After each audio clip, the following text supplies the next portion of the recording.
Hello. This lecture is about civil liberties. And before we get too far into our conversation about civil liberties, it's helpful to sort of talk about the difference between civil liberties and civil rights. Civil liberties, at least in the American context, are the rights that we believe each individual should have. The civil rights, in contrast, are the rights of a group to be protected. In Europe, they talk a lot about sort of first-generation rights versus second- and third-generation rights, which might be helpful a little bit for this context. Civil liberties are what, in the context of what Europeans would call first-generation rights. They are the rights of an individual not to be interfered with by the government, or they are basically the right to be left alone. Civil rights, in contrast, are what Europeans would call second-generation rights, the rights of a group to be protected. So that civil liberty or a first-degree right would be a right for free speech, a right that an individual has to say almost anything he or she wants without fear of government repercussion. A second-generation right, or a civil right, in Europe, in our context, is a right of, say, a group like women to be protected by the government as women. I will talk a little bit more about civil rights in a different lecture, but in this case, I want to, and I'll talk about that in terms of equal rights. But here we will talk specifically about civil liberties, the rights of individuals.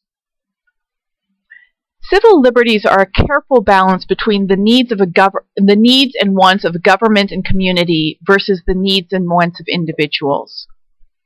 You can think of the most extreme example in the world. We, as a society, want everyone to be safe, and government wants everyone to be safe as well. One easy way to do that would be to seal everybody in their own home and only allow each person out for an hour a day and make sure that nobody is out when on the same street at the same time. On the rationale that, if I am locked up in my home and nobody can get into my home, then I am perfectly safe. And if I am out on the street completely by myself, then nobody can harm me or take my wallet or anything like that. The problem with this scenario, of course, is that nobody would particularly want that. We want to be able to go out, hang out with friends, go to movies, and so on with friends. So instead, for the most part, our government allows everybody out to go out and come and go as they please. But we balance that with the fact that when we do that, some people may become victims of crime perpetrated by other individuals. The balance that governments try to strike is between these two extremes. The extreme of locking everyone up and only allowing people out for like brief moments of time, versus the idea that we let everybody out whenever they want to do whatever they want. This balance lets us debate the legality of certain things. If we allow everyone out whenever we want, but we say, for example, that teenagers should be under curfew, does that violate their freedom, or does that keep them safe because we realize that teenagers who are out late at night are disproportionately victims of crimes and disproportionately, by the way, perpetrators of crimes? What about, and this has actually been a matter of some debate, England, for example, has cameras, closed-circuit TV cameras, on almost every street corner. It's very hard to not be under surveillance. That strikes many Americans as being sort of overly intrusive. We want the right to be able to sort of walk down the street and hold hands with our boyfriend or girlfriend without having that recorded on camera. But the British sort of say, well, yes, but that keeps us from being sort of randomly attacked by thugs. If there's a thug, we immediately see it and we can sort of testify against them in trial using this footage from cameras. This is that live tension that exists between freedom and protection, between civil rights and wanting government sort of trying to be doing the best for society. The other interesting thing to talk about when we talk about sort of civil liberties is that initially, and I sort of talk about this a little bit when I talk about sort of first-generation rights, initially, when the Constitution was written and the Bill of Rights was added to it, it was thought of as applying only to the federal government. States, which were initially, as you'll recall, sort of collections of individuals who were sort of had a common purpose and in some cases a common charter, were free to sort of limit rights as much as they wanted, and in some cases did in fact do so, especially on the grounds of religious freedom and freedom of speech. The Bill of Rights was limited to the national government, not state government, and what you see throughout history is what's known as selective incorporation, the process by which some rights written in the Bill of Rights also became binding on states as well as on the national government. Prior to the Civil War, most states could and did make laws which allowed them to infringe on people's civil liberties. And post-Civil War, the 14th Amendment, which advocates due process, and literally, this is a quote, "No state shall deprive any person of life, liberty, or property without due process of law." The 14th Amendment was gradually interpreted by the Supreme Court, and this took into about the middle of the 20th century, to be binding on states in the cases of other things as well. Initially, it arose simply because of slavery, which was, of course, a deprivation of liberty without due process. If you are a slave, you are somebody's property, you are no longer free. However, the Supreme Court began to slowly see other state actions as also infringing on liberty, so that the most obvious example, perhaps, a state restricting a freedom of speech is restricting my liberty to say what I want. However, this interpretation is not universal. There are liberties that are and things that are written in the Constitution, which the Supreme Court has consistently applied as being sort of applying only to national government, not to state governments. Having set out that framework, I'd like to sort of talk a little bit about what these liberties are so that we have these civil liberties, so that we have an understanding of them, what they entail and what they do not entail. And it's worth noting that with one notable exception, most of the liberties that we consider to be civil liberties are very explicit in the Bill of Rights. These are, by and large, the freedom of speech and or expression, the freedom of religion, the right to bear arms, freedom from undue search and seizure, and other elements of sort of trial and incrimination. All of these find their roots in the Constitution, and in particular in the Bill of Rights. Let's start with the freedom of speech, or as it's now referred to, the freedom of expression. There are things within the freedom of speech that are broadly allowed, some that are specially protected even, but some that are also limited. Broadly allowed is almost any form of speech and expression. So I can go and say almost anything I want, and the Supreme Court, by and large, will uphold my right to do so. This includes the right of symbolic speech. So this is things like, well, most notably and most famously, the right to destroy things that symbolize the U.S. government, like the flag. But this can also be symbolic speech, as in demonstrations and protests in which people go and basically stand absolutely still with, for example, their mouth taped shut to symbolize the fact that they feel they've been deprived of their right to protest or something like that.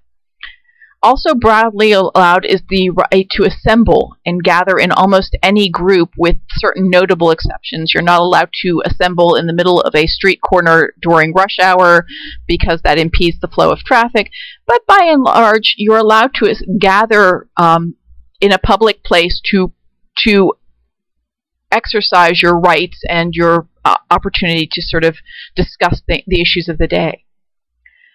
It's worth noting that traditionally, public debate and universities in particular have been specially protected under the freedom of speech and expression.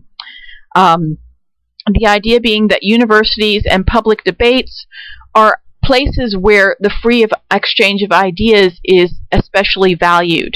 Thus, I should, for example, be able, as a university professor, to discuss communism or discuss, for that matter, terrorism as an idea of, as a way of sort of broadening and fostering our understanding and our teaching abilities. By and large, universities and for that matter, political debates have been allowed to discuss things more broadly, even when they were more restricted in society, because the thought is, without an ability to sort of discuss these ideas, we won't be able to defend against them. Another category that is especially protected is sort of media and news publications. Your book talks about how there is something called a prohibition against prior restraint, which means that there is nothing that the media are categorically prohibited from talking about it as news coverage before they carry it. We're allowed to retroactively say, well, gee, maybe we shouldn't have talked about this or that. But the media is under no blanket ban. There are, however, a couple of areas in which free speech and free expression is limited. Most notably, the Supreme Court has traditionally sort of upheld a ban on any type of speech that is going to lead to imminent lawless action.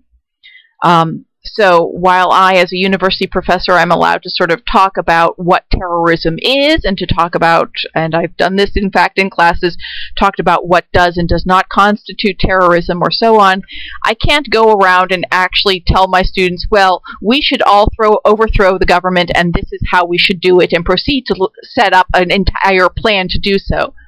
That is a speech that would lead to imminent lawless action. That would be prohibited, or at least very severely limited, by the Supreme Court. Another thing that is limited is libel and slander, and let's talk a little bit about the difference. Libel is anything is something that's printed. Slander is something that's spoken, including radio broadcasts and television broadcasts. And libel and slander are limited to false information that ruins a reputation, that is disseminated by an individual who knows it to be false and intentionally disseminates it to ruin a reputation. I say this, and I make these categorizations because broadly debate and information is valued. And so if a news source, say, a television broadcast, accidentally says something, like they accidentally say that so-and-so was found guilty of a crime, and it turns out that that trial is still ongoing, that was presumably an honest mistake. And if the news reporter did not know it was false, it is still protected. However, if it turns out that the media are intentionally broadcasting something that they know to be false, that winds up being libelous or slanderous, depending on the media source. And that can be problematic and has been. The final category of speech that is limited is what's considered obscenity. The trick with obscenity is, of course, twofold, actually. The first is always trying to determine what obscenity is. There was, of course, the famous justice who sort of said, well, I can't define it, but I know what it is when I see it. Standards of what is obscene tend to be hard to apply. What one group of people might find shocking is not what another group of people would find shocking. But the other reason why obscenity is tricky is because the Supreme Court has to sort of say, well, there's no redeeming social value of obscenity in order to find something obscene. And this winds up making life a little bit more difficult because, for example, a medical textbook or a psychology textbook might contain very similar pictures to a magazine that we might consider pornography. One has the value of teaching, one does not.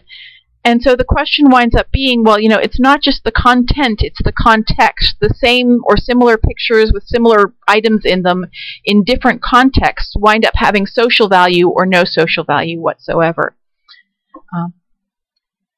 So that is the freedom of speech and expression. Another right that is that comes to us from the Constitution is the religious freedom or religious liberty. This has two parts. There is the Second Amendment itself, in fact, contains two parts. The first is the Establishment Clause, which is broadly understood to say that the government cannot establish a religion or favor one religion over another. For everyday terms, this is what prohibits prayer in public schools.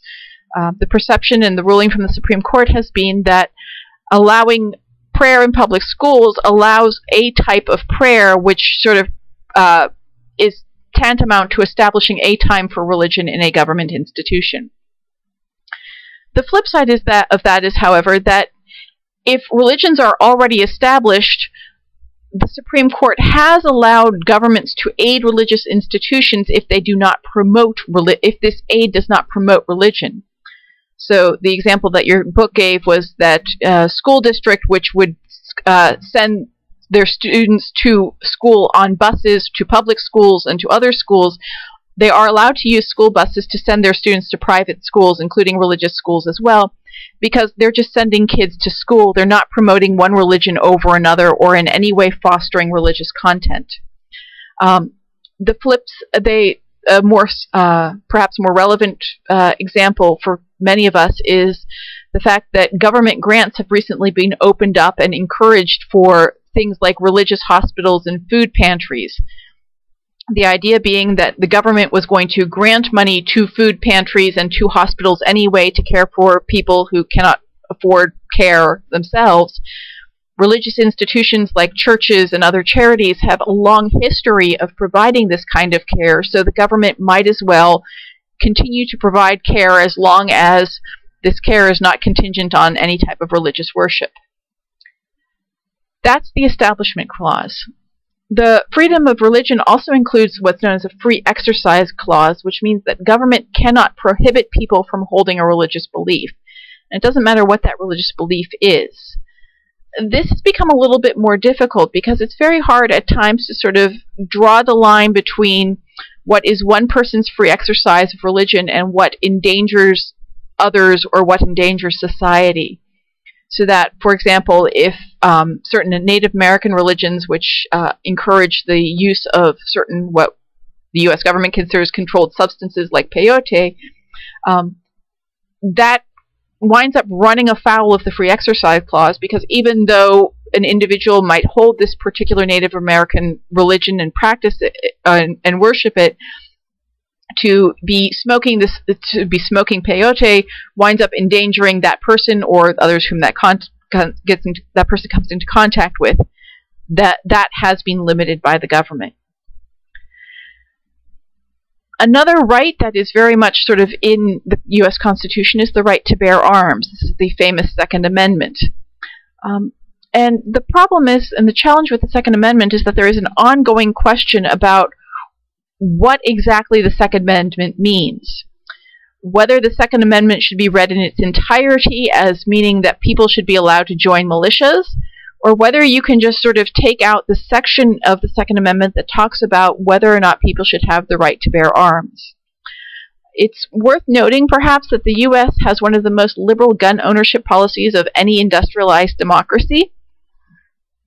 And the right to bear arms is one of those places where we really see the question of the needs of society versus the rights of individuals coming to the forefront.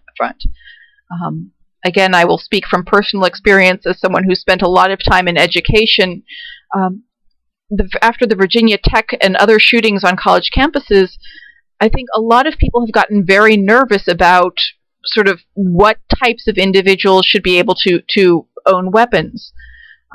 I very seriously once taught in a classroom where a few hours before I got into that classroom, a complete stranger wandered in off the street, picked up a marker, proceeded to write on the dry erase board about how that person was possessed by the devil and was going to kill everybody and so on, then turned around, put the marker back down, and wandered back out of the classroom, goodness only knows where.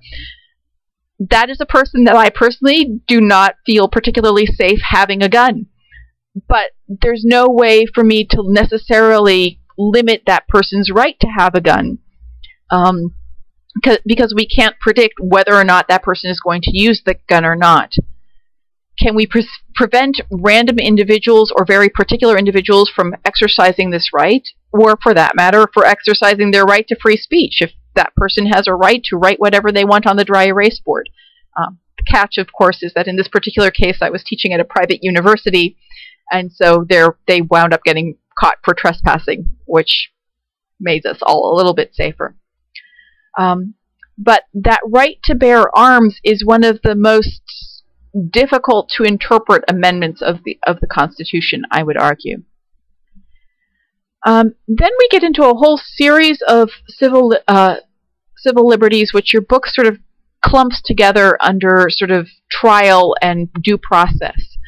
The first is sort of the Fourth Amendment right against unreasonable search, which has traditionally been interpreted to mean that if the police are going to search your home, your car, any sort of enclosed space that you have reasonable control over, including, interestingly enough, in some cases, but not always, gym lockers and school lockers, the police need a warrant to conduct that search.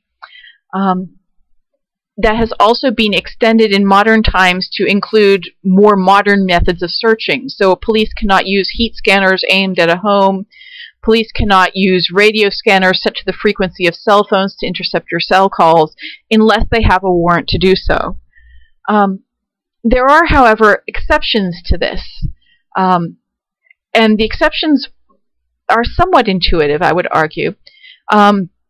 If something is in plain sight, the police do not need a warrant to pick that up and say, hey, what is this? In addition, if police suspect that there is imminent harm coming, so that, for example, if police have surrounded a house and someone is inside and shouts, I have a hostage and I have a gun and I'm not afraid to use them, the police have reasonable grounds to sort of go and search, or at least go into that home to make sure that that hostage is safe. In addition, if the police can show that while they may have been selectively enforcing a law, they are enforcing a law that would have applied to everybody, that is okay grounds for a search. And there's also sort of the exception of, things that are sort of held to be in public view, so that you had no reasonable expectation of privacy. That's also open to a search. There's another sort of Fifth Amendment right against self-incrimination. This is, what you sort of see on cop shows, etc., when people sort of say, I reserve the right not to incriminate myself. It does not mean what you think it means, by the way. It does not mean that you are barred from ever speaking to a police person. What it means is that you are barred from saying anything that would incriminate you, but the police have a reasonable expectation that you will answer their questions, who are you, why are you on this street, or so on. And if you're not doing anything illegal, you do have to answer. The civil liberty, the right against protection against self-incrimination has led to what we commonly refer to as the Miranda warnings. Which are the police sort of reading these rights to you. They were established to make sure people know what their rights are. Because lawyers made the rather cogent argument that if you don't know that you have a right, you're not likely to sort of appeal to it. There are other rights that apply to fair trial. This includes the right to a counsel and a jury trial that is not stacked by racial or other groups, and also the right that the evidence that's presented in your trial is collected legally, or at least in good faith, meaning the officers thought that they were acting legally when they collected this evidence, or else that this evidence would have been found inevitably. And the final thing that your book lists is the Eighth Amendment protection against cruel and unusual punishment. This, interestingly enough, occasionally you hear about it a lot more than it actually gets used. It's been almost almost exclusively interpreted by the Supreme Court to narrow down onto death penalty cases, but other things you wind up hearing about, like, someone was saying something about there was a man who was perpetually arrested for drunken driving, and his punishment finally was that he had to move into the town and wound up renting an apartment directly over the bar that he used to frequent. It was an unusual punishment. It was not viewed as particularly cruel, and though it made the local news, nobody really thought about a Supreme Court challenge on it. Those are, by and large, the civil liberties that are enumerated in the Bill of Rights that have since been expanded through the use of the 14th Amendment to apply to state action and other actions as well. There is one rather significant civil liberty that is not anywhere in the Constitution, and that is the right to privacy. You can read the whole Constitution and you will not see a right to privacy mentioned anywhere. But the Supreme Court, beginning in the 1960s, basically sort of began to argue that if you read through the entire Constitution, what you are left with was a sense that the Founding Fathers assumed that government should not be able to examine people's lives without a reason, and therefore a right to privacy exists. This right to privacy has since been sort of expanded into other things, most notably into questions of sort of whether or not governments can prohibit certain sexual activities or activities related to reproduction. But you can also sort of include things like whether or not the government has a right to tap into, if you've got like LoJack on your car, or any of those satellite navigation systems, the government, you have a right not to have the government follow those. That's not anywhere in the Constitution, but it is something that has been extrapolated from what sort of people thought was the original idea behind it. It's worth mentioning that all of these civil liberties are things that would not have been probably considered original intent by the Founding Fathers. And yet they are, I believe, an underpinning of what makes the United States government the United States government. That's all I have for this. Have a good day. Bye-bye.